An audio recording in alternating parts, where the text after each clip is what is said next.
Donc, euh, donc on a vu la première partie qui était un peu c'est quoi un processus, comment on fait une cartographie de processus. Et là en TD, vous voyez la documentation associée à une organisation d'une entreprise. D'accord? Donc vous allez peut-être peaufiner et terminer en faisant la matrice, etc. Et ensuite vous allez embrayer sur un autre TD qui est de préparer l'audit de cette entreprise-là. Donc là, moi, je vais vous apprendre comment on fait un audit, quelles sont les procédures, quel est le protocole. Donc un audit, c'est un protocole. C'est un peu comme quand vous allez à l'hôpital, il y a des règles qu'on doit respecter, etc.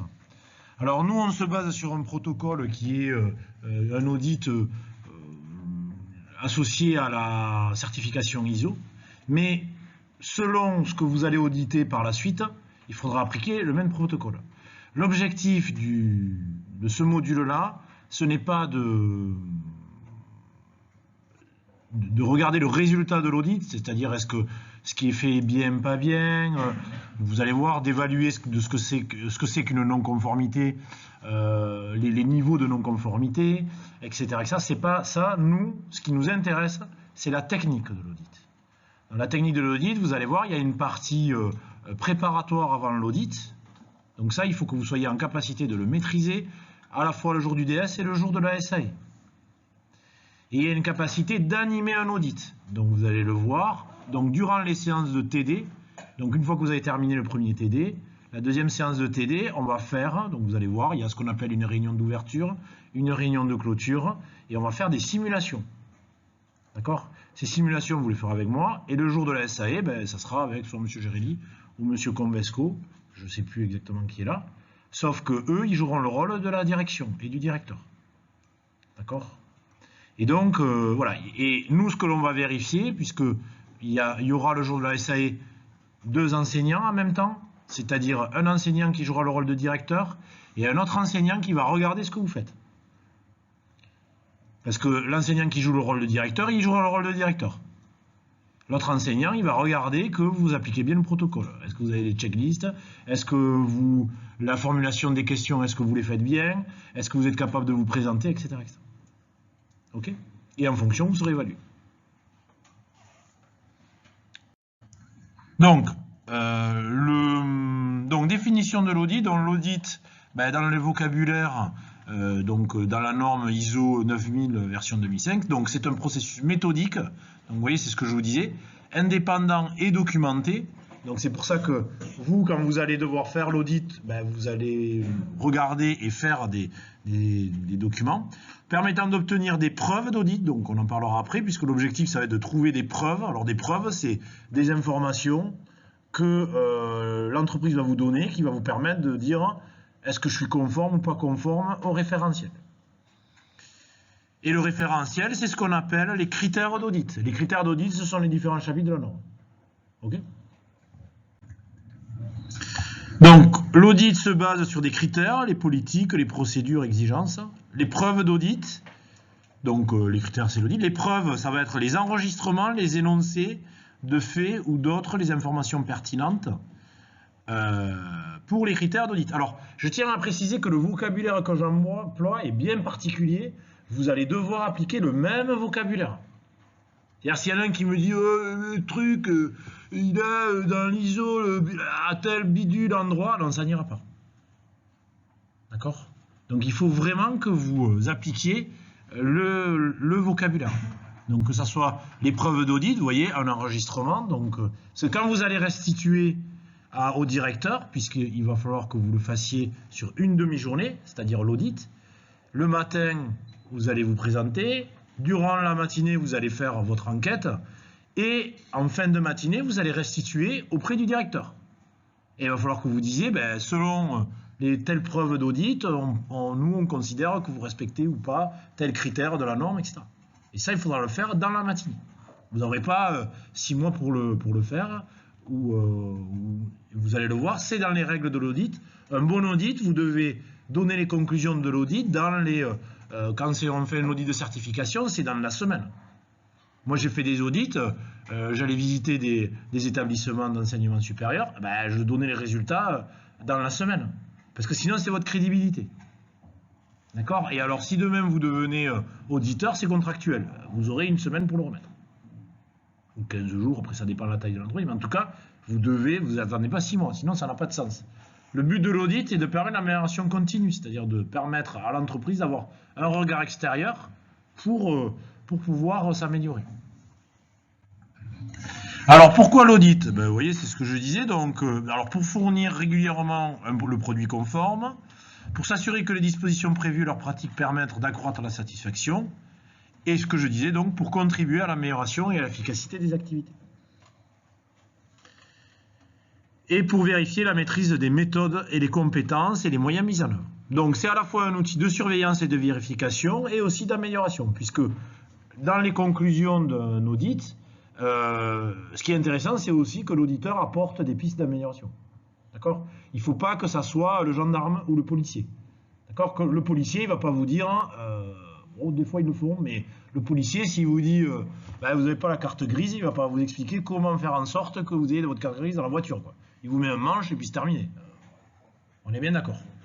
Tandis que là, dans le cadre de l'audit, effectivement, on va essayer, puisqu'on est plutôt sur l'organisation, l'auditeur va essayer de faire des propositions pour dire, bon voilà, là peut-être que vous n'êtes pas conforme par rapport à tel critère, mais peut-être aller dans ce sens-là. Et parfois, juste pour continuer, quand donc vous allez le voir dans les étapes de l'audit, il y a une première partie qui est la prise de connaissance de toute la documentation de l'entreprise, d'où l'intérêt de votre TD1. D'accord? Le TD, vous êtes en train de prendre connaissance de la documentation. Donc dans un audit, c'est pareil, hein, l'entreprise envoie à l'auditeur un certain nombre de documents. Et si l'auditeur, en regardant les documents, il se rend compte qu'on va droit à la catastrophe, eh ben, il va dire à l'entreprise qu'il va reporter l'audit. Il va dire, voilà, je pense que vous n'êtes pas prêt, votre maturité n'était pas prête, changez telle ou telle chose. Au lieu de le faire dans un mois, on va le faire dans 6 mois. Parce que si je viens pour ne pas vous donner la certification ou pour vous dire que l'audit n'est pas valable, ça n'a pas de sens. D'accord? Oui? Si une entreprise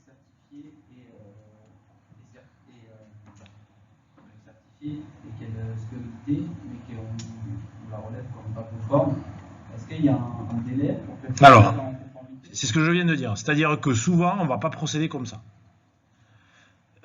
Quand on est dans un audit de certification ISO 9001, si l'auditeur considère au vu des documents préalables avant l'audit, il ne se déplacera pas et il dira renvoyez-moi d'autres documents, mettez à jour votre SMQ, système de management de la qualité, et ensuite je viendrai auditer. Le but, c'est que quand l'auditeur vient, ils aient la certification. D'accord? Alors il y a des cas particuliers, par exemple dans le médical ou autre, où là, mais là on ne parle pas d'audit d'amélioration, là on parle des audits plutôt d'agrément. L'agrément, c'est comme un contrôle. Là, c'est pas la même chose. Ok? Par exemple, si vous êtes dans tout ce qui est biologique, tout ce qui est... à un moment donné, il y a des agréments. Donc là, quand il débarque, vous avez intérêt d'être bon, parce que l'agrément, vous l'avez ou vous l'avez pas. Alors que là, il peut y avoir des zones transitoires, vous pouvez dire, bon, on va attendre, on ne vous le donne pas maintenant, mais on va attendre. Vous voyez, l'audit, c'est un accompagnement. Ok? C'est comme ça qu'il faut le voir. Oui. Monsieur, là, vous parlez d'un audit pour apporter une certification. Ouais. Alors, audit, non, ça peut être aussi un audit interne. Hein. Ça peut être un audit Ou un audit client. pour faire une amélioration. Tout à fait. Là, le protocole que je vais vous montrer peut être adapté pour un audit interne sur des processus ou même sur un poste de travail. Vous allez voir. Et vous, il va falloir que vous le respectiez. Il faut prévenir les gens, leur dire quand est-ce que vous allez venir. L'objectif, c'est pas d'être l'inspection du travail qui peut débarquer quand elle veut. C'est pas la même chose. Là, les personnes qui doivent être auditées doivent adhérer. Vous devez les amener. Je l'expliquerai après. Vous devez les amener à accepter la décision que vous allez leur faire. C'est-à-dire que si à la fin de l'audit, vous dites, voilà, il y a tel élément qui ne va pas bien, si la personne en face vous dit, non, je ne suis pas d'accord, eh bien, c'est que votre audit, il n'a pas fonctionné. La personne doit vous dire, je suis d'accord avec vous. D'accord? Donc, voilà. Il faut que vous... Et donc, tout ça, c'est une préparation. Si vous arrivez le matin, voilà. Mais... je dirais ça, c'est la méthode des inspecteurs des impôts autres. Mais là, l'inspecteur des impôts, lui, il est là pas pour vous aider, il est là pour juste contrôler que vous payez bien vos impôts. Donc, soit vous payez, soit vous ne payez pas. Et encore, des fois, il peut y avoir des discussions. Enfin, vous voyez ce que je veux dire? Donc, on n'est pas du tout dans la même dynamique. Okay. Donc, ces points forts, il permet d'évaluer l'efficacité de son organisme, il oblige à se remettre en cause périodiquement, il aboutit à des actions d'amélioration, donc c'est ce que je disais, et il améliore progressivement la motivation du personnel. C'est aussi un levier pour motiver le personnel, parce que c'est le personnel qui va quand même montrer comment il travaille. Donc si l'auditeur à la fin, il dit franchement c'était super, voilà, ça permet à l'équipe de dire bon on a travaillé ensemble et on a quelque chose qui est positif. D'accord ? Quand vous êtes dans un grand groupe et que vous avez des audits internes qui est fait par la direction générale, parce que vous avez 15 sites, quand le directeur général il débarque, il doit débarquer une fois tous les 4 ans, vous voyez ce que je veux dire ? Et qu'à la fin, la synthèse devant le directeur général, vous dites, l'équipe d'audit vous dit ce que vous faites c'est vraiment bien, je veux dire, le directeur général il est content, tout le monde est content et vous avez passé une bonne journée. Vous voyez ce que je veux dire ? Donc ça permet de... Et ça va être aussi un outil de formation et d'accompagnement. Alors, les fondamentaux de l'audit, plutôt, donc nous on est plutôt sur l'audit interne. Hein. Donc, bien sûr, l'auditeur, alors ça c'est les connaissances de l'auditeur. Alors, normalement, en fin de 3e année, vous aurez ces compétences-là d'auditeur. Parmi toutes la besace que vous allez voir, et normalement, je l'espère, vous allez même, on va peut-être vous délivrer un certificat d'auditeur interne. Mais pareil, ça sera un petit examen, quoi. D'accord ? Donc, voilà, vous l'aurez ou vous l'aurez pas. Mais ça vous permettra de mener des audits internes. Donc il faut avoir une connaissance sur les concepts et les normes. Alors, malgré tout, je le redirai après, quand on est auditeur tierce partie, c'est-à-dire auditeur indépendant, c'est lié à l'expérience. C'est-à-dire que vous, demain, à la sortie du but, vous ne pourrez pas devenir, ou alors réellement que pour les meilleurs d'entre vous, et encore, il faut que vous ayez une expertise. C'est-à-dire que vous ne pouvez pas devenir auditeur. Alors, tierce partie, ça veut dire quoi? C'est par exemple les audits de certification. Vous faites appel à un tiers qui vient voir comment vous fonctionnez. Il faut que vous ayez une connaissance de l'activité, que vous ayez occupé des postes à responsabilité pour comprendre. Parce que quand vous allez être face à un directeur, le directeur, il sait les endroits où il n'est pas très bon. Donc lui, il va tout faire pour vous amener dans les endroits où il est très bon. Et donc vous, votre capacité d'auditeur, c'est d'aller justement chercher l'endroit où ça va pas trop bien, pour leur dire, il faut s'améliorer. Vous voyez ce que je veux dire? Et ça, à part l'expérience, voilà. À la fois l'expérience de terrain, c'est très compliqué à le faire juste après une formation. Pour l'audit interne, c'est pas un problème. Donc, il faut connaître l'organisation de l'entreprise, les techniques d'audit. Donc, nous, on va être plutôt sur ce champ-là, hein, c'est-à-dire technique d'audit. Et tout au long de votre cursus, vous allez être upgradé. Les connaissances générales des normes, les exigences légales et contractuelles applicables. Donc, comment on devient auditeur? Soit en formation initiale comme vous. Il y a des formations d'auditeurs, bien sûr, qui sont payantes. L'expérience professionnelle, effectivement, dans l'entreprise, au bout d'un certain temps, on va mettre en place des audits, on va dire, tiens, c'est toi qui vas les faire. Et donc, cette expérience-là. Donc, il y a juste pour votre information, il y a des formations d'éditeurs qui sont elles-mêmes certifiantes. Donc, nous, on l'a passé, ces formations-là certifiantes, où, en fait, on vous forme et à la fin, vous passez un certificat. OK ? Donc ça, à connaître par cœur, hein, il existe 3 types d'audits, donc vous pouvez le surligner. Il y a ce qu'on appelle l'audit interne, ou première partie, qui est l'audit de l'organisation, commandé par lui-même pour son propre compte. Donc c'est essentiellement ce que vous allez devoir faire en entreprise. Alors pas cette année, hein, mais peut-être l'année prochaine, ou peut-être au S2 là, mais c'est souvent plutôt en 2e ou en 3e année. L'audit seconde partie, donc là c'est l'audit d'un organisme commandé par un autre organisme client dans le cadre ou en vue de relations contractuelles. Donc ça, vous pouvez soit être amené à subir l'audit seconde partie, c'est-à-dire vous avez un client qui vient vérifier que ce que vous le faites bien conformément au contrat, ou alors vous allez participer en allant voir un fournisseur. Donc moi je vous conseille fortement, si vous avez l'occasion, d'y participer. Même si ça tombe pas dans les périodes de cours, vous envoyez un mail bien avant, une semaine avant, et vous dites voilà, ou un mois, quand vous le savez, je souhaiterais participer, puis nous, souvent, on le valide, parce que c'est intéressant que vous le voyez. Et puis après, l'audit tierce partie, donc qui est l'audit d'un organisme donc réalisé par un organisme indépendant, et cet organisme, souvent, est certifié. donc notamment l'ISO 9001 version 2015, d'accord, ou d'autres normes. Ok? Donc, les deux derniers sont externes, et l'autre, forcément, sont internes. Est-ce qu'il y a des questions par rapport à ça? Alors, les différents types d'audits internes, on va avoir l'audit de système de management. Donc, nous, on va être plutôt à ce niveau-là, dans le cadre d'études. Mais vous pouvez descendre au process, ou au produit, ou au service. D'accord? Donc, souvent, vous, dans les boîtes, on va vous donner plutôt des audits de produits. C'est-à-dire, en gros, d'un poste de travail. Voilà, vous allez aller voir que sur tel poste de travail, il respecte bien telle ou telle règle. D'accord? Mais la procédure, vous allez voir, est la même, quel que soit le niveau. C'est juste le niveau d'expertise que vous avez dans l'entreprise. Donc, comment est fixé le cadre d'un audit? Ben, le cadre d'un audit est fixé par l'ISO 9011, qui est les lignes directrices pour l'audit d'un système de management. Donc, il fixe les principes, comment on le réalise, comment on manage un programme d'audit et quelles sont les compétences d'un auditeur.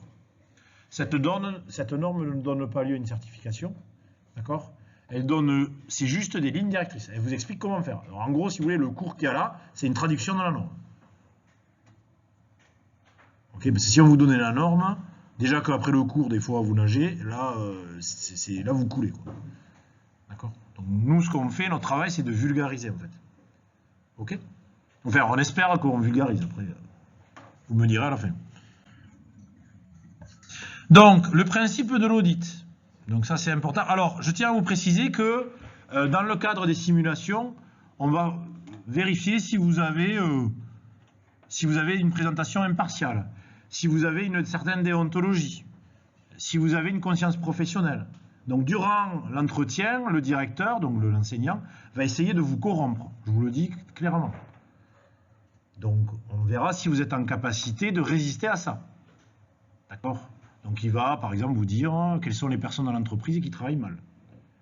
Donc, on va voir quelle est la réponse que vous allez pouvoir apporter. D'accord? Donc, du coup, le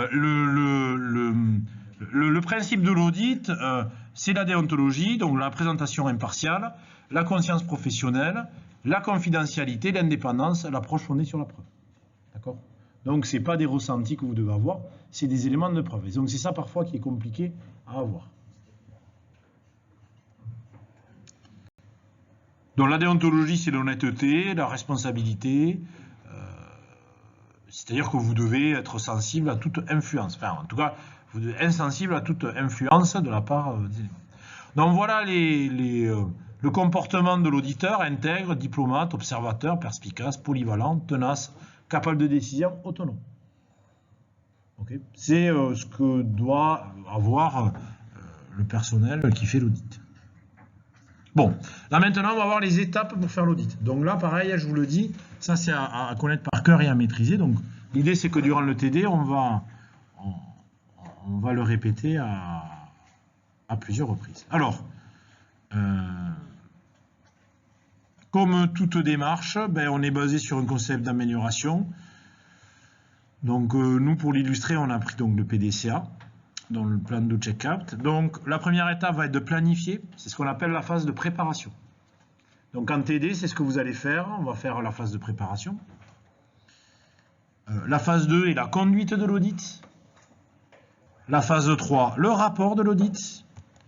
Et à la fin, le suivi. Alors nous, dans la réalité, vous allez faire que les 3, phase 1, 2 et 3.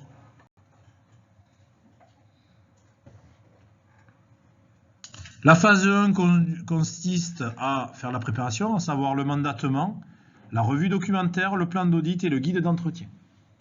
Ces vocabulaires, vous devez les connaître et les maîtriser. D'accord? Donc le mandatement, on va voir après chacun ce que c'est, la revue documentaire, le plan d'audit et le guide d'entretien.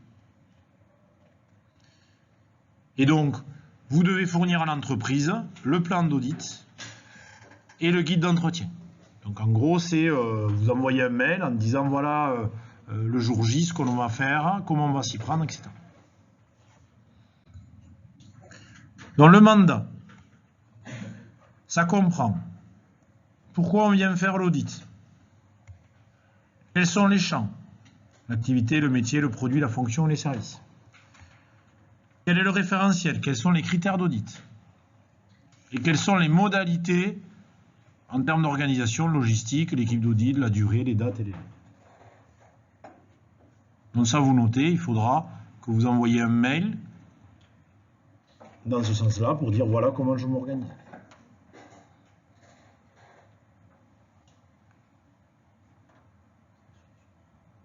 Donc, voilà, un mail est suffisant avec le contenu.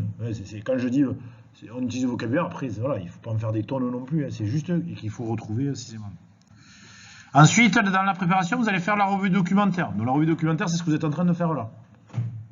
D'accord? Alors bien sûr, normalement, il faut la mettre en corrélation avec l'ISO 9001, vous voyez. Bon, mais ça, nous, on va le faire dans le cadre du UTP, après. Même si aujourd'hui, vous n'avez pas la maîtrise suffisante de l'ISO 9001, mais c'est pas grave. Donc, comprendre l'organisation, prendre connaissance des documents, établir le plan d'audit et le guide d'entretien. Donc ça, c'est quelque chose qu'on va faire une fois que vous aurez terminé la LTD. Vous allez faire ça, donc à travers des exemples, etc. Donc, étape, demande des documents nécessaires, organigramme, cartographie, processus, procédure, etc. Donc, dans le cas de la SAE, si vous ne le demandez pas, nous, on ne vous fournira rien. Par contre, le jour de l'audit, vous allez vous faire défoncer par le directeur. Parce que si vous ne demandez pas les documents, je ne sais pas comment vous allez pouvoir mener l'audit. D'accord? Donc si dans le mail, vous ne demandez pas, voilà, on doit préparer l'audit, pouvez-vous nous fournir les documents? Ben, nous, on ne fournira rien. Et donc le jour J, vous allez dire, mais comment vous pouvez faire l'audit? Alors là, vous rentrez à la maison. Si vous rentrez à la maison, c'est que c'est pas bon. On ne vous videra pas les livrables. Ok? Donc il faudra y penser. Dialogue avec le responsable qualité et les pilotes des processus. Donc ça, vous dialoguerez avec les enseignants pour préparer. Hein. Et l'analyse des documents. Dans la revue documents, donc par exemple l'exemple d'un processus, ben voilà, vous allez récupérer les processus. Vous allez vous poser la question, ben, dans le processus, quel est le but, la finalité, quel est le domaine d'application? Ben, en fait, c'est un peu ce que vous êtes en train de faire. De reconstituer quelles sont les données d'entrée, données de sortie, quelles sont les interactions. Donc en gros, tout ce que vous êtes en train de faire là dans le TD, en le lisant, alors là vous avez la chance, la doc qu'on vous donne, elle est bonne. Parce qu'elle a été certifiée, la boîte, donc il n'y a pas de problème. Mais dans le cas où elle n'est pas bonne, il faudra trouver les endroits où ça va pas. Donc, ressources, quels moyens, infrastructures, milieux et équipements sont mis en place, les ressources humaines, les méthodes, est-ce que les procédures sont bien appliquées, comment je traite les non-conformités, etc. Donc, c'est les thèmes à aborder quand vous allez faire la revue documentaire. Quels sont les indicateurs et les tableaux de bord que j'utilise pour le processus? Donc, vous en avez vu là, dans le TD, il y a des tableaux de bord. Comment je les exploite et comment je m'améliore. Et comment le process est robuste, est-ce qu'il y a des analyses de risque, et comment les procédures, est-ce qu'elles se dégradent dans le temps, quelles sont les actions d'amélioration.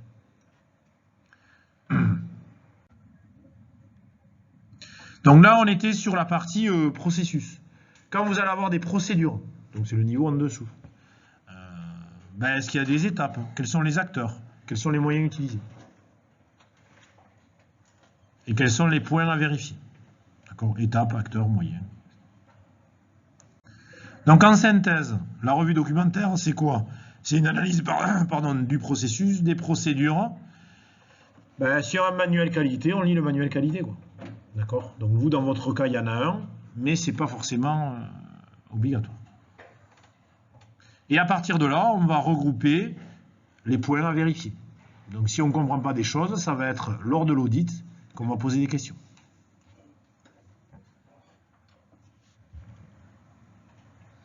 Et à partir de là, on élabore le plan d'audit et le guide d'entretien.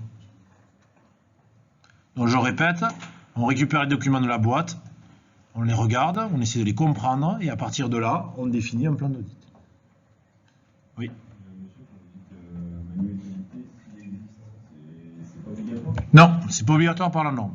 Donc, du coup.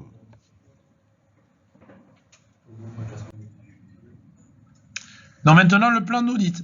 Donc c'est toujours dans la phase de préparation. Le plan d'audit, c'est le scénario, comment on va s'organiser. Donc, en fait, c'est un planning, en fait, si vous voulez. Vous notez égal planning. Bon, on appelle ça plan d'audit, c'est un planning. D'accord, je vous montrerai après des exemples, je crois qu'il y en a un. Donc, il aide à gérer le temps et communiquer à l'audité, spécifie l'ordre logique des activités des audités et définit le temps pour chaque audité. Donc, c'est le scénario. Donc, dans le plan d'audit, on doit lister les activités à auditer, les regrouper de façon logique, identifier les interlocuteurs à rencontrer à partir des activités, évaluer la durée de chaque entretien. Donc, vous allez dire, voilà, j'ai 1 heure pour aller voir le pilote du process supply chain et pendant 1 heure, je vais lui poser des questions. Et je vais lui dire, voilà, tiens, dans la fiche processus XZ32, j'ai vu que vous parliez il manque un indicateur, est-ce que... comment vous évaluez la performance de votre processus, etc., etc. Donc, cette préparation, ça va permettre aussi de rendre disponibles les gens le jour de l'audit. Parce que si ce jour-là, vous devez voir le responsable du pilote supply chain et qu'il a une réunion et qu'il ne peut pas être disponible pour vous, c'est que ça ne va pas, quoi. Donc, ça permet d'anticiper. Donc, dans le planning, alors là, je vais vous embêter par rapport à ça, et c'est pour vous préparer le jour de la SAE. Hein. Parce que le jour de la SAE, s'il manque des éléments, vous n'aurez pas droit à une deuxième chance. Donc, vous devez dire où on le fait, la date, les horaires, les personnes, les thèmes abordés, les auditeurs. Donc il faut vraiment qu'on retrouve tous ces éléments-là. Donc tous les entretiens ils sont planifiés, y compris la réunion d'ouverture et la réunion de clôture. Donc vous avez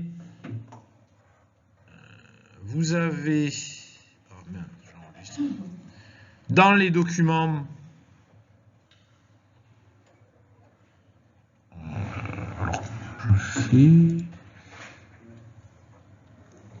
alors attention, je vais. Alors, donc vous avez dans mise à disposition pour le TD, plan d'audit, vous avez des exemplaires, plusieurs, un exemple de rapport d'audit, un exemple de rapport d'audit d'une entreprise, et un fichier Excel, c'est pour ça qu'il vous parle de deuxième onglet, dans lequel vous avez les annexes. Donc je vais les lancer. Donc vous avez ici le programme d'audit. Donc vous voyez, c'est un planning. Vous avez un programme d'audit interne, un programme d'audit externe, des exemples d'objectifs d'audit, des exemples de champs d'audit, les durées d'un audit, en vous disant, ben voilà, en fonction du nombre d'employés, combien de temps, de jours. Donc vous voyez que si j'ai entre 10 employés, je suis à 2 jours. Et vous voyez, si je suis entre 8000 et 10 000, on est à 22 jours d'audit.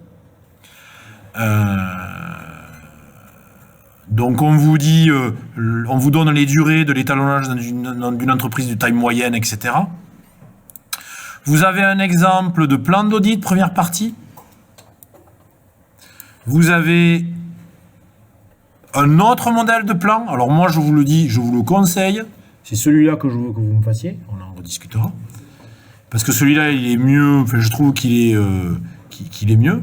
Donc, vous voyez, vous avez différents exemples. Vous avez des exemples de checklists. Donc, vous allez devoir faire des checklists. Donc, pareil, il faudra que vous fassiez toutes ces checklists-là. Un exemplaire de formulaire de constat d'audit d'une non-conformité. Donc ça, c'est les différents niveaux de criticité. Donc vous voyez tout ça, vous voyez, il faut les titres, les dates, enfin. Donc là, c'est d'une opportunité d'amélioration, donc vous avez différents niveaux, opportunité, non-conformité, etc. Vous avez l'ordre du jour de la réunion de clôture. Ça, c'est à connaître par cœur. Hein. Si je vous dis, vous allez simuler une réunion de clôture. Alors nous, on va le répéter. Le but d'un TD, c'est de répéter. Mais le jour de la SAE, vous n'allez pas pouvoir répéter, quoi. Donc, alors vous avez le droit de prendre des notes. Vous devez le préparer. Donc, vous voyez, accord sur l'ordre, remerciement. Et il faudra que vous respectiez ça. Et moi, je vais noter que vous respectez tout ça. Et à la fin, on fera un débriefing, on vous dira, ben non, vous avez oublié les remerciements. Ok. Bon, là, vous avez un tableau de suivi de constat. Ça, c'est une fois qu'on a fait l'audit et qu'on le renouvelle. Donc, dans le document, vous avez tout pour vous adapter. Il suffit de prendre le contexte et de l'apprendre. Vous avez un autre document qui est l'exemple du rapport. Donc voilà, vous l'avez au format Word. Hein. Vous voyez, là, il faudra dire l'objectif de l'audit. C'est quoi l'objectif de l'audit? Là, il faudra que vous le remplissiez. Vous voyez, c'est pas... En soi, ça ne va pas être très compliqué. C'est très protocolaire. Si vous n'êtes pas habitué à suivre des protocoles, vous avez intérêt d'être habitué parce que on applique un protocole. D'accord? Donc, nous, on vous donne le protocole et vous devez le suivre. Tout simplement. Donc, voilà, commanditaire de l'audit. C'est qui le commanditaire? À vous de réfléchir qui sera le commanditaire. Commanditaire, ça veut dire quoi? C'est lui qui passe la commande. Donc, dans le cas de la SAE, ça sera la direction de l'entreprise qui passe la commande. OK? Et vous avez un dernier document, donc qui vous aidera pour le TD, qui est un exemple réel d'un rapport d'audit. Donc là, on est sur un audit tierce partie, où vous avez, donc type d'audit de renouvellement, vous avez, pareil, voilà, bon, ça c'est la synthèse, les nombres de conformité, là il y avait une conformité mineure, voilà la conclusion du responsable d'audit, voilà les points forts, les pistes de progrès, les points sensibles, vous allez voir que je vais les redire dans le cours, hein, c'est les non-conformités mineures. Donc comment on décrit le constat, vous allez voir, c'est non-conformité, donc là bon il n'y a rien, les éléments techniques, les annexes du rapport, la description de l'écart, hop, je descends, la revue de préparation et le plan d'audit, donc ce dont on est en train de parler, et le fameux plan d'audit. Donc normalement, avec tous ces documents, vous êtes en capacité de faire un plan. D'autant plus que le plan qui est là, vous verrez, il y a des similitudes avec Biosmile, la boîte que vous regardez, et il y a des similitudes avec le contexte de l'usine pédagogique. Donc normalement, après à vous de poser des questions, mais vous êtes en capacité de proposer un plan et de répondre à toutes les questions qu'on vous demande. OK? Donc vous travaillez par analogie, et puis à vous de répondre tous les éléments. OK? Et plus bien évidemment le cours.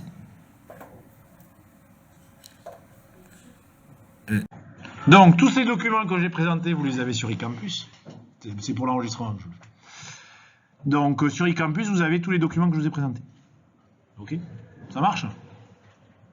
Alors, je reprends le guide d'entretien. Le guide d'entretien, c'est l'ensemble des activités à examiner, les exigences et les liens avec le référentiel, la place pour enregistrer les constats d'audit. Donc en fait, c'est un peu une partie de la documentation que je vous ai montrée précédemment. Donc ça permet en fait, ce guide d'entretien, ça permet de garder, et les checklists notamment, d'avoir un fil conducteur.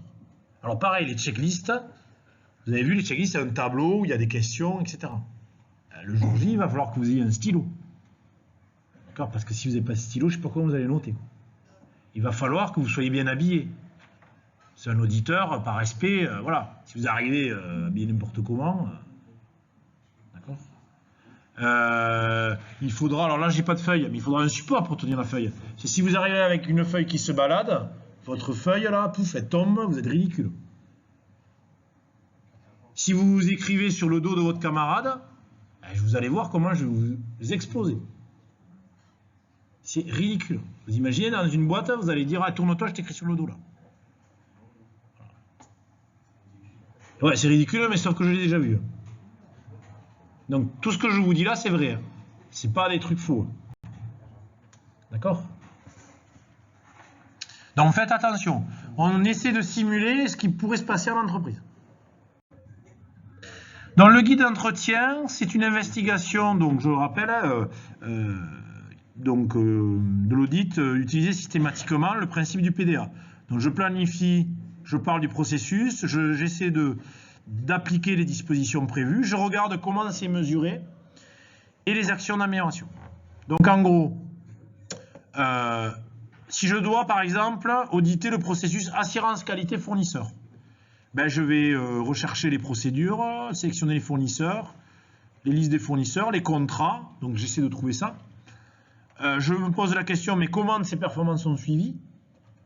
Quel est le contrôle des produits-services? Comment est évalué? Est-ce qu'il y a des questionnaires? Comment est fait l'audit? Et comment je m'améliore? Donc vous voyez, à chaque process, c'est la roue de Deming qu'on applique. C'est ça qu'il faut que vous compreniez. Donc à chaque processus, posez-vous la question, comment j'ai planifié? Comment je les suis? Qui les fait? Comment je contrôle ce qui est fait? Comment je m'améliore? C'est ça qu'il faut que vous fassiez. Donc, exemple de question, y a-t-il des documents, procédures décrivant votre méthode de travail? Quels sont les risques liés à votre activité? Quels contrôles effectuez-vous? Quels enregistrements conservez-vous? Comment identifiez-vous les non-conformités? Comment participez-vous à l'amélioration qualité? Bon, vous voyez, c'est vous à trouver ces solutions. Alors, je vous rassure, pour les questions, vous allez avoir un outil qui s'appelle OKPilote, qu'on verra plus tard, où déjà vous avez plein de questions qui sont pré-mâchées. Donc, vous, il suffira juste de les adapter et à la limite faire des copier-coller, et puis voilà. D'accord? Par contre, en dernière année, là, les questions, vous allez devoir être capable de faire des questions. OK? Et d'être capable de faire des questions pertinentes. Donc là, on a vu la partie plan. Donc, c'est la partie préparation. La partie do, en fait, ben, vous allez la vivre qu'une seule fois, ça va être durant les essais. Et il n'y aura pas de deuxième essai. Vous n'allez pas pouvoir dire, ah non, on s'est loupé, on refait. Vous devez réussir du premier coup. Dans la conduite, il y a ce qu'on appelle la réunion d'ouverture, les entretiens d'audit, les constatations et la réunion de clôture. Alors, la réunion d'ouverture, voilà les points à aborder. Donc pareil, on vérifiera que tous ces points-là, vous les abordez. C'est-à-dire, je présente l'équipe d'audit, je donne les règles de l'audit, objectifs, la description de la méthode, l'esprit de l'audit. Je donne le ton, insister sur la confidentialité et le secret professionnel, se donner la possibilité de rencontrer d'autres personnes que celles du plan d'audit, valider, donner la parole des audités. Souvent, cette réunion va se faire avec uniquement le directeur et le responsable qualité, mais pas avec tous les gens qu'on va voir. D'accord? Ça dure 10 à 15 minutes. OK? Les entretiens. Donc une fois que vous avez fait la réunion, hop, chacun, vous allez vous faire des entretiens avec les différentes personnes. Donc on utilise la technique de l'entonnoir. Donc la technique de l'entonnoir, c'est quoi? C'est des questions ouvertes. J'écoute, je reformule, je reprécise la question jusqu'à avoir une question fermée en disant montrez-moi tel document ou tel document. Vous n'allez pas arriver en disant je veux le document XZ32, montrez-moi où il y a ça. Le mec il fait ça, moi vous me faites ça, vous recevez l'ordinateur dans la figure.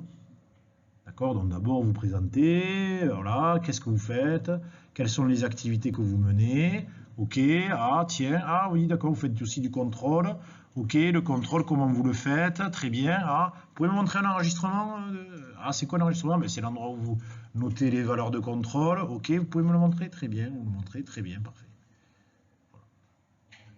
C'est technique d'entonnoir. Ça s'appelle la technique d'entonnoir. On est large et à la fin on précise. Et c'est pour ça qu'il faut préparer l'audit, parce que dans l'audit on sait où, qu'est-ce qu'on veut aller voir.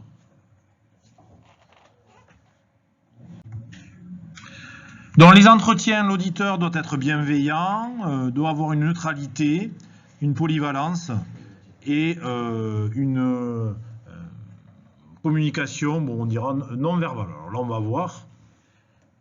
Alors, petit jeu. Alors, communication verbale, c'est quoi? C'est l'attitude que les gens ont quand vous posez des questions. Donc, alors je ne sais pas, peut-être que vous avez les réponses qui sont écrites ou pas? Non, ah, c'est bon. Alors, lorsque quelqu'un se gratte l'aube de l'oreille, le nez, là, les cheveux, d'après vous, ça veut dire quoi? Que par rapport à la question que vous posez, c'est quoi?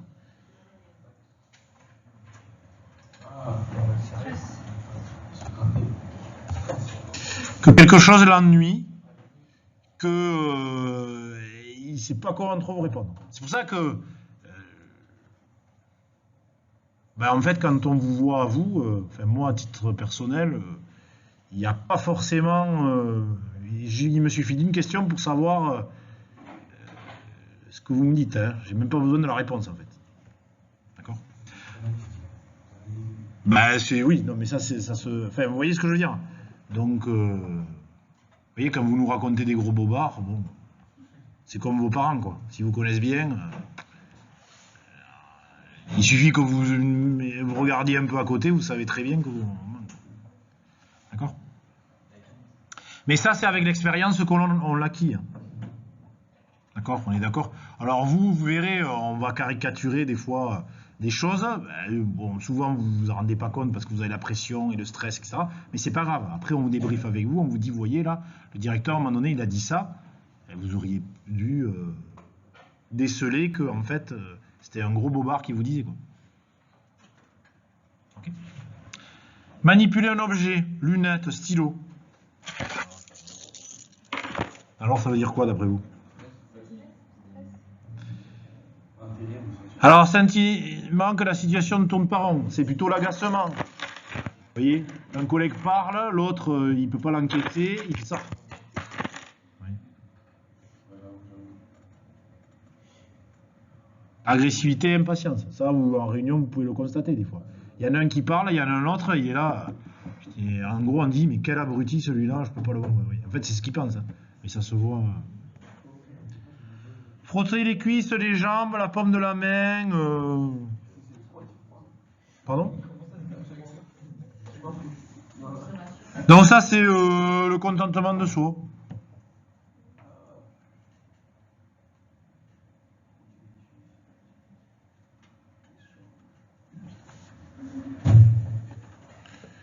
Se tenir le dessous du menton de la paume de la main. Ouais, désabusé, etc. Ça peut être fatigué comme moi aujourd'hui. C'est pour ça que je fais ça. Bon, alors, si on est comme ça, effectivement, ça fait le mec. En fait, on s'en moque un peu. Quoi. On fait semblant d'y croire, mais en fait, on s'en fout. On fait semblant d'être sérieux, mais en fait, dans le fond, on s'en fout. On est désabusé. Main dans les poches.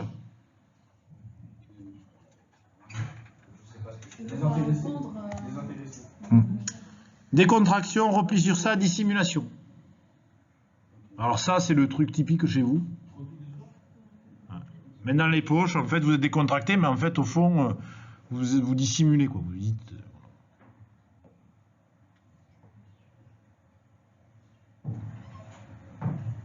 Main ouverte.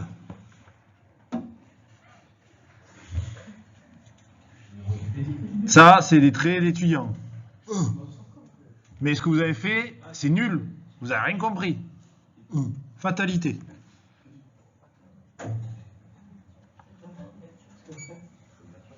Non, alors pas là. C'est pas les mains en l'air. Hein.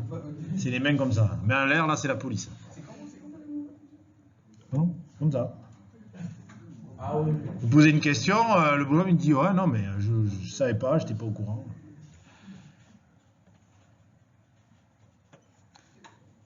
Lèvres ramenées sous le nez. C'est-à-dire. Non, je rappelle, c'est au moment où je pose les questions à l'audité. On vous pose une question, le bonhomme il fait ça. Et il n'est pas sûr, le doute. C'est-à-dire que vous posez une question, pourquoi vous ne faites pas comme ça? Est-ce que réellement cette procédure elle est appliquée? Parce qu'elle me paraît un peu vieille. Il va vous dire oui. Bon, en fait, c'est pas vrai quoi. Froncer les sourcils. Voilà, incompréhension. Je comprends pas.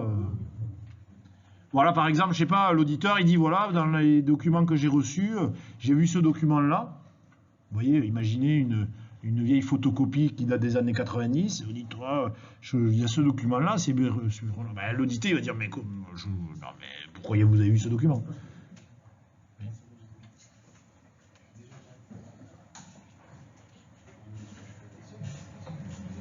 Alors, les yeux exorbités. Oh non, oh non.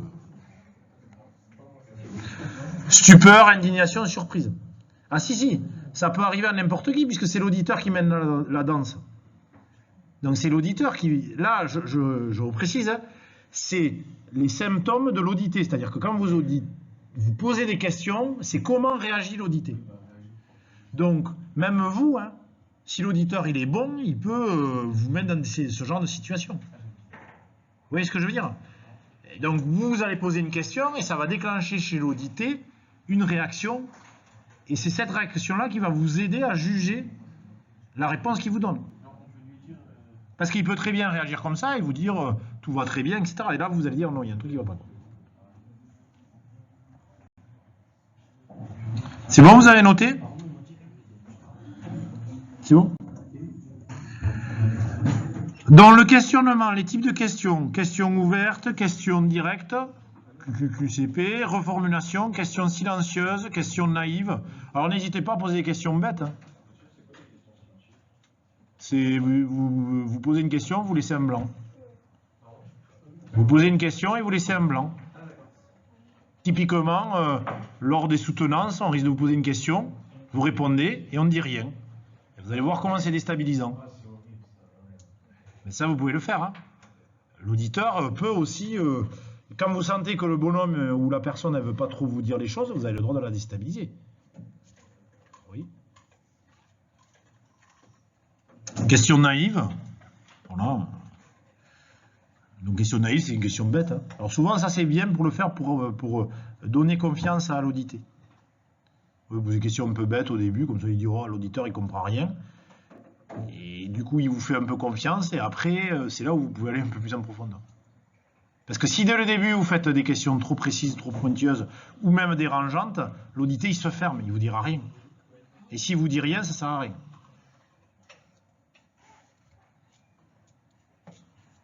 Et souvent on termine par les questions fermées. Donc voilà, c'est ce que je disais, la façon dont on pose la question influence le climat d'audit. Donc exemple, est-ce que vous appliquez votre procédure de contrôle? Question fermée. Comment réalisez-vous vos contrôles? Question ouverte, tournée vers l'échange.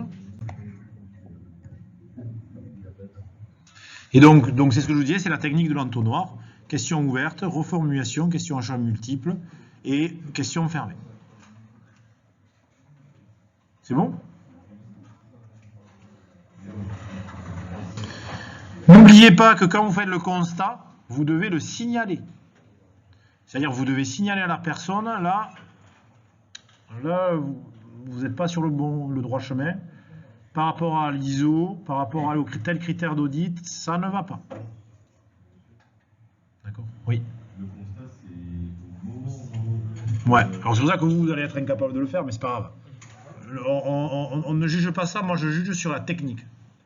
Mais normalement, on doit le faire au moment où on le constate. Vous n'avez pas le droit d'envoyer un rapport d'audit avec des constats que vous n'avez expressément pas dit aux gens. Ce n'est pas possible. C'est-à-dire que moi, je suis directeur, vous me faites ça. 1, je ne vous paye pas. 2, je vous explose. Parce que n'oubliez pas que le directeur paye. Il paye pour que vous veniez faire un audit. Donc, vous n'allez pas dire à la réunion, tout va bien, tout est nickel. Et puis après, vous allez envoyer un rapport en disant, là, il y a telle non-conformité, telle non-conformité. C'est vraiment pas du tout l'esprit de la... Oui. Ouais, il faut dire ce qui ne va pas. Alors, soit on peut le préciser durant l'entretien avec l'audité, et par contre, dans la clôture de l'audit, vous êtes obligé de le dire au directeur.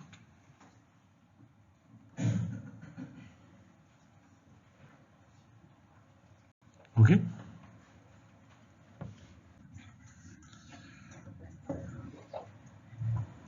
Donc, la qualité de l'écoute, respect, écoute réciproque, reformulation, ça permet de manifester son écoute et favoriser l'échange. Donc effectivement, si vous, en tant qu'auditeur, vous n'avez rien à faire, les gens ne vous diront rien. Et n'oubliez pas que vous êtes aussi jugé par l'audité. C'est-à-dire que l'audité, peut à la fin vous dire « Monsieur l'auditeur, vous faites n'importe quoi ». Vous voyez ce que je veux dire? C'est-à-dire que si vous ne respectez pas les règles, ah oui, mais c'est contractuel. La boîte paye un auditeur pour venir. Ou si vous êtes dans une entreprise interne, vous allez auditer des collègues. Si le collègue il trouve que vous faites n'importe quoi, il va vous le dire. il va le dire à son supérieur, etc. D'accord? Vous voyez ce que je veux dire? Donc vous êtes obligé de vous impliquer. Sinon, ça ne marchera pas.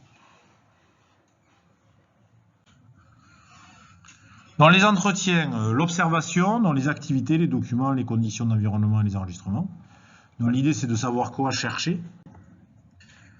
Donc l'auditeur doit observer les documents qui sont disponibles. Les personnes savent si elles savent quoi faire. Est-ce qu'elles font ce qu'elles doivent faire? Les contrôles sont définis et sont-ils efficaces? Et quels sont les enregistrements? Donc voilà, c'est ce que vous devez voir durant l'observation. Donc, il doit vérifier les exigences par rapport aux critères, donc aux articles de la norme ou du référentiel, le questionnement à travers le questionnement, l'observation des activités, l'examen des enregistrements, des procédures et l'interrogation du personnel. C'est-à-dire que si un personnel vous dit non, on ne fait pas ça, c'est également une preuve. Non, par exemple, on ne fait pas de contrôle pour valider tel process, vous êtes en droit de dire bon. Par contre, il ne faut pas tenir compte, lui dire. Oui, alors il y a telle personne qui ne fait pas son travail. Bon, très bien. Ça ne vous empêche pas, vous d'aller vérifier auprès de la personne en question en posant des questions, d'accord? Mais ce n'est pas une preuve. Vous ne pouvez pas dire après, Bidule m'a dit que machin, qui lui-même m'a dit que truc ne faisait pas... c'est pas Radio Rago, quoi. Ok? Comment recueillir les preuves? Donc ça peut être un enregistrement, une déclaration de fait ou une information vérifiée. Alors souvent, le job de l'auditeur, c'est de vérifier à plusieurs endroits que l'information est correcte. Donc je sais pas, dans tel processus, on va vérifier une information, dans l'autre également, et on va corréler le tout.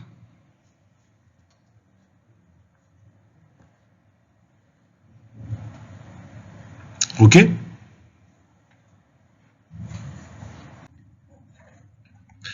Alors, comment choisir les preuves? On laisse l'audité choisir le premier exemple afin de préserver le climat de confiance. On prend la main en échantillonnant de manière aléatoire d'autres exemples pour avoir confiance dans l'application. Effectivement, la pertinence des preuves conditionne la qualité de la non-conformité, enfin de l'erreur que l'on va traiter. Ce qu'il faut noter, les faits. Donc il faudra que vous preniez des notes. Les faits relatifs aux écarts constatés. Alors, bon, là, nous, on vous demandera juste de noter les faits. Après, de là, noter si c'est une non-conformité, un point fort, un point sensible, une non-conformité mineure, etc. Ça, on ne vous le demande pas. Donc la taille de l'échantillon, les points positifs, les conditions environnementales, les personnes rencontrées, etc. C'est bon?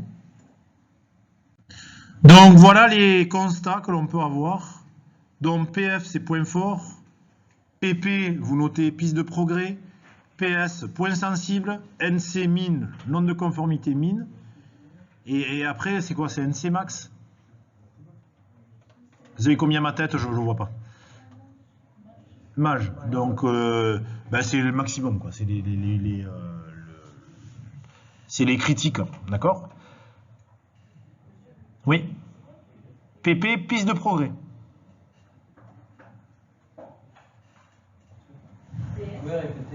Alors PF, point fort.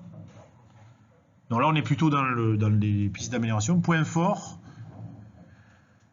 PP, piste de progrès. PS, point sensible. NC, non-conformité. Mineur et majeur.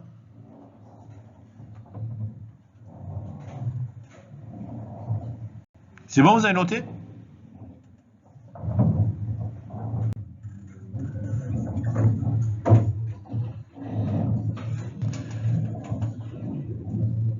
Donc, pour rédiger la non-conformité, alors vous allez certainement rédiger, mais voilà, on va pas. C'est pas là-dessus, si vous la rédigez mal, on vous en tiendra pas rigueur. Parce que au jour d'aujourd'hui, vous ne pourrez pas, enfin, vous n'avez pas les compétences pour la rédiger. Mais tant pis, même si vous avez rédigé que c'est maladroit, c'est pas grave. Mais on ne vous jugera pas dessus.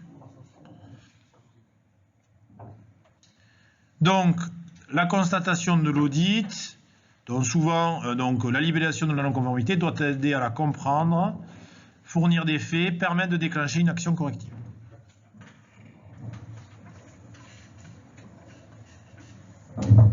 Donc, qu'est-ce qu'on doit retrouver dans la désignation dans la rédaction d'une non-conformité? Le rappel de l'exigence et du référentiel applicable. Selon l'article, selon chapitre 5.3.2 de l'ISO machin machin, il est dit que nous avons constaté tatati tatata, la déclaration de l'écart, la défaillance, et la preuve à partir de tel document.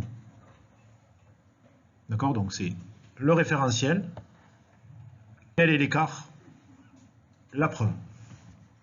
Ok?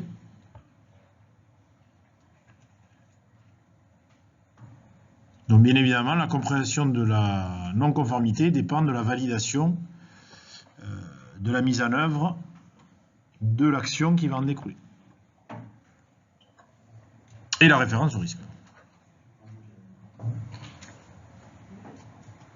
C'est bon? Bon, ça après, c'est pas forcément là-dessus sur quoi vous allez être évalué. Les sources d'exigence incluent la norme ISO, la documentation, les spécifications normes, les codes de bonne pratique. Pour les preuves, il faut l'emplacement, l'heure, les déclarations verbales, l'identité du document, le statut, le numéro de série, la taille des échantillons, la description des conditions environnementales. Okay.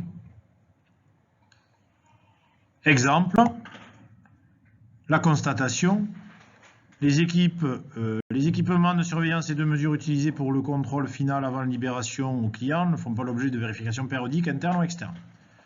De plus, cette réclamation client relative au non-respect des tolérances dimensionnelles des produits livrés ont été enregistrées au cours de l'exercice. Donc voilà, là je vous donne des exemples. Les pratiques actuelles de l'expérience constatée compensent le manque. Donc vous voyez, vous prenez les documents, vous répétez un petit peu ce que vous avez constaté. Les pratiques actuelles et l'expérience constatée compensent le manque de formalisation, etc. etc. Donc là, je vous donne des exemples par rapport soit à des pistes de progrès, points forts, etc. D'accord? Donc, point fort formulé, là, de toute façon, là, c'est du BNF. Donc, voilà, la méthode de suivi des non-conformités des actions d'amélioration sur un unique tableau informatique, accessible à tous, permet une bonne circulation d'informations. Le piste de progrès, donc voilà, c'est un peu en dessous. Le point sensible, les conditions de diffusion des niveaux de documents sur les nouveaux outils informatiques de gestion documentaire ne sont pas documentés dans la procédure de maîtrise documentaire. Okay. Mais ça, encore une fois, je vous dis, si vous ne le formulez pas bien, vous allez essayer obligatoirement de le faire. Voilà, mais c'est pas très grave. Il faudra quand même le faire, hein, je précise. Mais voilà, sauf si vraiment vous écrivez n'importe quoi. Mais d'habitude, dans l'ensemble, ça se passe. Enfin, dans l'ensemble, de toute façon, ça se passe toujours bien. Hein. Il y a toujours un ou deux des fois qui sont un peu à côté de la plaque, mais sinon, dans l'ensemble, ça se passe bien.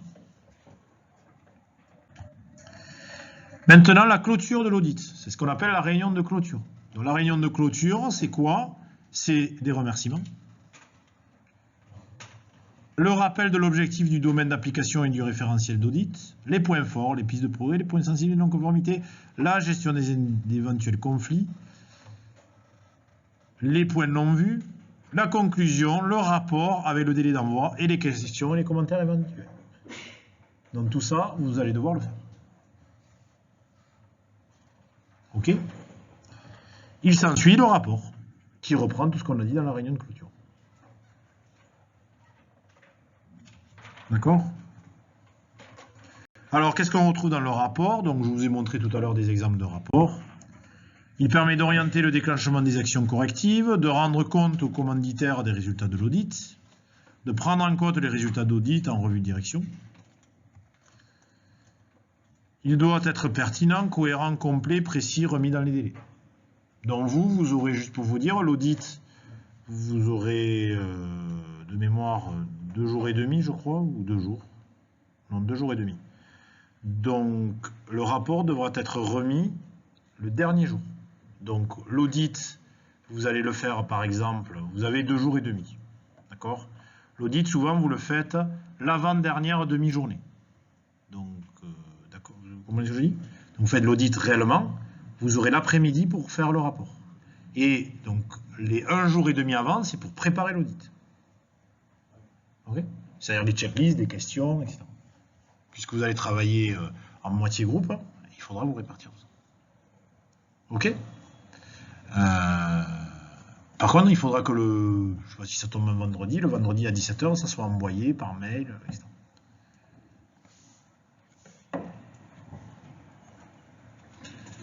Oui. On a des exemples de rapports d'audit. Ouais, je vous l'ai montré là tout à l'heure. C'est le fichier Word. Là, je sais pas. Bon, voilà, le rapport est transmis. Alors bon, vous, normalement c'est une semaine, hein, mais là, nous, on le fera dans la foulée. Puis de toute façon, vous allez être 5, donc vous travaillez 5 fois plus rapidement. Et le rapport est le reflet fidèle des informations fournies en réunion de clôture. C'est ce que je vous ai dit tout à l'heure. Dans le rapport d'audit, qu'est-ce qu'on trouve? L'objectif et mandat, l'identification des auditeurs, la liste des diffusions du rapport, les conclusions par rapport à l'objectif, les conclusions sur l'atteinte des objectifs du SMQ, les listes des points forts, les pistes de progrès, les non-conformités, les personnes rencontrées, et les documents vus.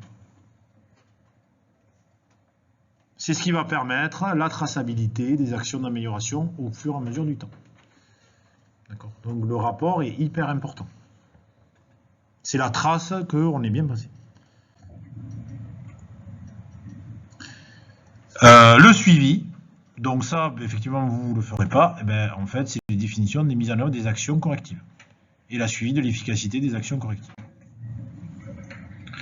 Donc, la recherche des actions correctives, leur mise en œuvre. Donc, alors ça, c'est pas l'auditeur qui le fait. Hein. Là, c'est plutôt l'entreprise qui le fait. Lui, l'auditeur, il reviendra après pour vérifier que ça a été bien mis en place. Et parfois, l'entreprise envoie à l'auditeur un plan d'action, en disant voilà ce qu'on fait pour résoudre les éléments.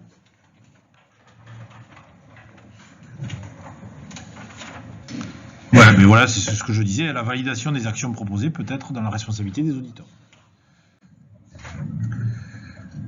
Dans les actions, mais on aura soit des actions curatives, correctives ou préventives. Curatives forcément s'il y a des non-conformités, et préventives dans le cas d'amélioration. Dans le suivi de l'efficacité des actions correctives, c'est qui, quand, comment, plan d'action, etc. Ok. Alors, un exemple pour l'audit gérer les stocks. Donc, bon, voilà, vous avez une gestion de stock, la gestion des stocks d'un produit fini disponible à la vente dans une entreprise de négoce. Il y a un risque de rupture. D'accord. Donc, l'objectif est alors d'identifier les champs à couvrir par l'audit. Donc, on va poser question comment est fait le suivi de stock, le suivi des historiques, les prévisions commerciales, l'exploitation de ces données, les politiques d'achat, l'ordre de fournisseurs. L'entreprise va nous fournir le processus. D'accord. Alors, je ne vais pas vous faire l'exemple, je vais vite, mais c'est juste pour que vous compreniez. L'idée, c'est que vous allez poser des questions par rapport à la préparation de l'audit. Comment je réalise l'analyse des incidents? Quels sont les produits les plus souvent en rupture de stock? Donc, voilà, il faut que la personne soit... Comment est fait le suivi de stock? Connaît-on de façon précise? Y a-t-il des stocks minimum?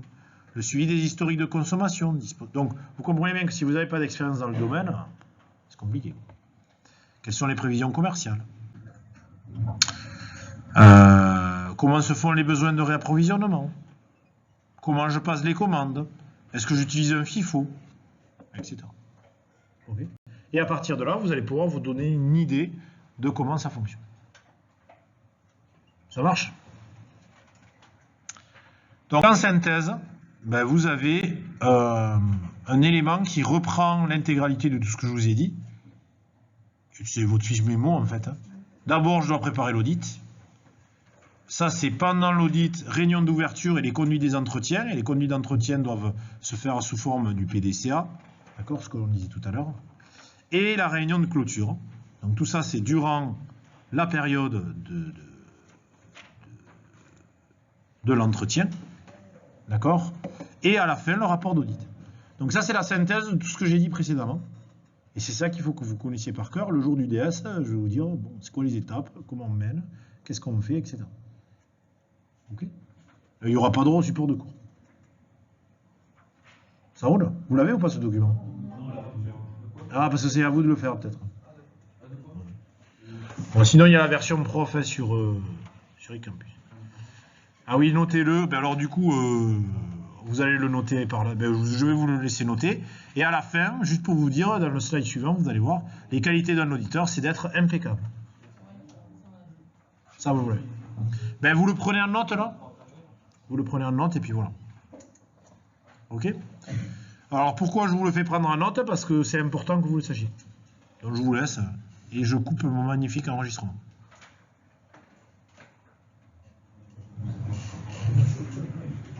Ok, alors attendez, juste je termine, parce que je ne sais plus ce qu'il y a. Je termine et je reviendrai dessus pour que vous le notiez. Donc impeccable, ben, j'espère que vous serez impeccable. D'accord? Indépendant, méthodique, perspicace, à l'écoute, curieux, calme, analytique, bienveillant, loyal et empathique. Je vous rappelle les comportements de l'auditeur. Donc ça peut être ces 3 documents, des éléments que vous ayez le jour J, quoi. Pour vous rappeler comment vous devez être. D'accord? Votre attitude. N'oubliez pas, le but c'est de mettre à l'aise la personne. Le comportement de l'auditeur, il ne faut pas que vous les agressiez, respectez les gens, ponctualité, politesse, écoute, sourire. S'il y en a le jour J, il arrive en retard, il va falloir que vous vous expliquiez votre retard au directeur ou autre. Si vous arrivez en catimini que vous ne dites rien, on ne vous dira rien. Hein. Soit le directeur, il le voit à la réunion de clôture. De toute façon, s'il ne le voit pas, le directeur, moi je serai là, je lui dirai. Il y a la réunion de clôture, oui. Juste pour vous mettre à l'aise, puis juste pour voir comment vous réagissez. Vous pouvez arriver en retard, mais il faut l'expliquer. D'accord? Il peut y avoir... Ok? Mais normalement, vous ne devez pas arriver en retard.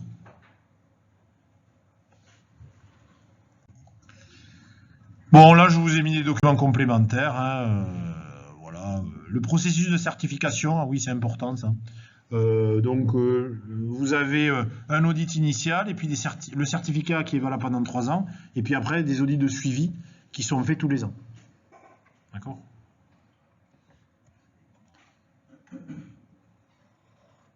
Voilà. Bon, et je remercie mon collègue Pascal Dupré puisque c'est lui qui avait fait le cours. Donc, voilà.